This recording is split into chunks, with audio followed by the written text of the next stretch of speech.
வணக்கம் நேர்களே. அஜித் தமிழ் திரையுலகத்தில் அதிக ரசிகர்களுடன் இருக்கும் நடிகர்.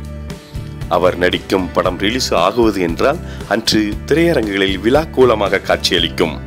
இந்நிலையில் தயாரிப்பாளர் டி. சிவா சமீபத்தில் ஒரு பேட்டியில் புரமோஷனுக்கு வராத நடிகர்கள் குறித்து கேள்வி எழுப்பினார். இவர் பல நாட்களாக இந்த கேள்வி எழுப்பி வருவது குறிப்பிடத்தக்கது.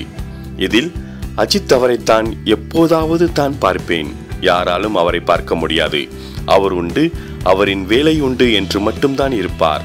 ஆனால் அவர் படம் வரும்போது வரும் கூட்டம் பிரமிக்க வைக்கும். அதெல்லாம் கோடியில் ஒருவருக்குத்தான் அமையும். தற்போது ஒரு படம் நடித்துவிட்டு தன்னை அஜித்தாக நினைத்து கொண்டு ப்ரொமோஷனுக்கு வராமல் இருப்பது எந்த விதத்தில் நியாயம் என கேள்வியும் எழுப்பியுள்ளார். உங்களுக்கு எமது தமிழ் ஸ்கோப் சேனல் செய்தி பிடித்திருந்தால் சப்ஸ்கிரைப் செய்யவும். நன்றி, வணக்கம்.